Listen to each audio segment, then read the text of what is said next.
So what's going on, guys? So today's part two, and we're gonna talk about starting fires. Um, I'm gonna show you what I use. There's so many methods and ways to start a fire, but I'm gonna show you what I use and what I carry.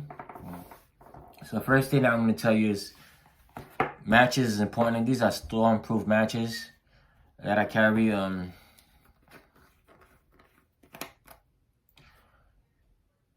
Add in there. You can seal it so they won't get wet. But they're supposed to be water resistant too.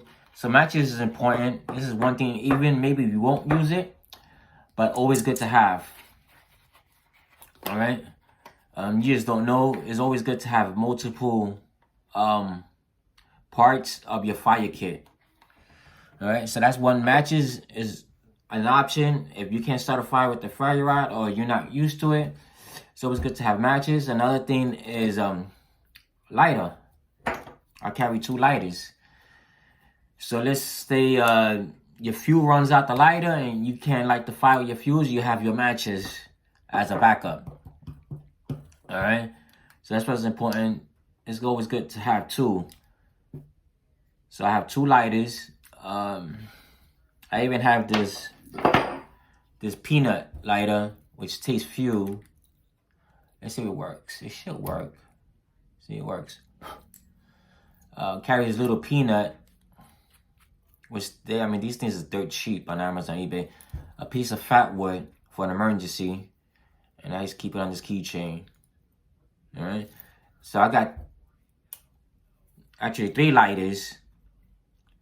This one is well protected, where the fuel won't leak out. With these, you press these on these, they can't leak out unless you get a case for them, which they sell cases for them to protect them.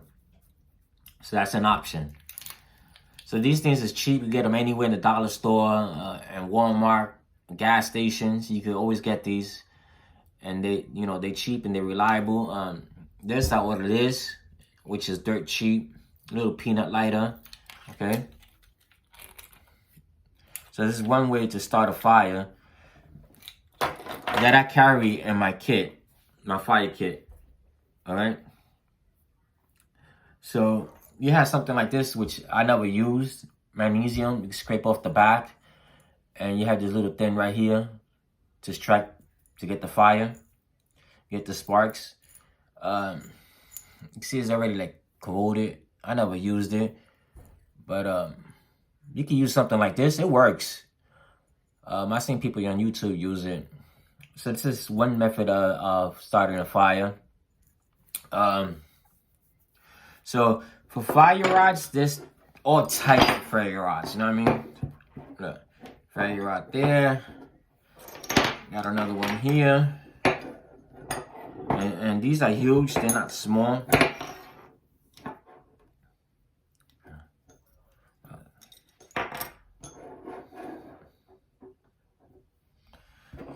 Got another one here. These are a bit smaller. You see when I size them up. If I go up this way, you can see. Okay. I have another little one. Now I don't take all these out. I maybe take one of these and I carry one in my knife for an emergency. Because sometimes they shoot different sparks, and it depends what kind of. If you're using your knife with a 90-degree spine on it, or using something like this. So it just depends. And you have these little ones like this.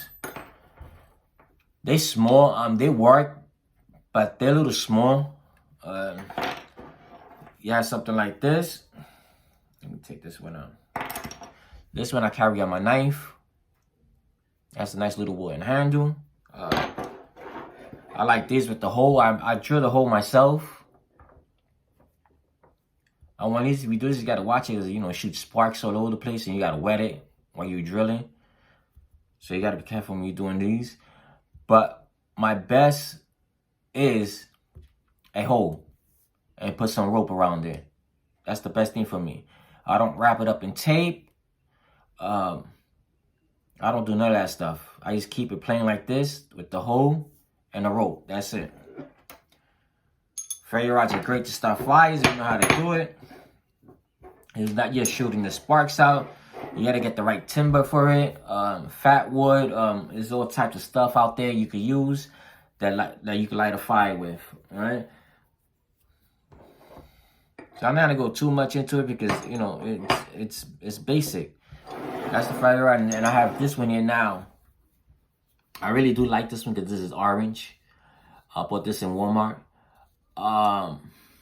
If you drop this, you should be able to find this. If you drop this, you maybe won't find it. You know what I mean? The grass. It depends. Sometimes you find it, sometimes you don't. Alright? So I really do like this one. You can even wrap black tape around here for additional purpose. Electrical tape. For cuts, for fire, patching jeans, patching a book bag, all types of stuff, okay? It comes with a nice thick fairy rod on there. You have your striker.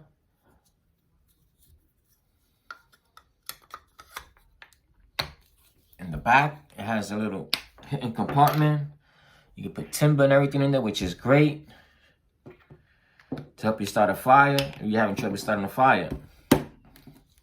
So I'll be honest with you, I like this one the best, and the reason why is it's orange and you can't lose it. All right.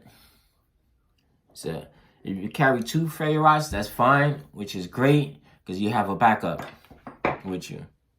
So you should always carry more than 1 fairy rod, and this one, you know, I'll carry in my knife, so it won't get lost. So if you want like to put orange tape on the end of your fairy rod, that's fine too, because if you drop it, you're gonna be able to see it. So some orange duct tape works great too. In this case, you drop them. You find these on Walmart for dirt cheap. You know what I mean? And they work. So that's my fire kit. What I use when I go out, okay? Now, I think I'm going to end this video because I don't want it to be too long and start on my next one, okay? So this was part 2, and just for fire starting. You can't go wrong. You can always carry a little canteen like this with fire timber inside. Works great. Put a little light in here to protect it. Ranger band, multi-purpose. So you could do a little fire kit out of one of these tin cans right here, and you won't lose it. All right. So that's that for that. Then my next is gonna be the canteens and all that, because it's gonna be a little longer video because I have so much stuff. So I'm gonna end this video now, and I'll see you guys next time.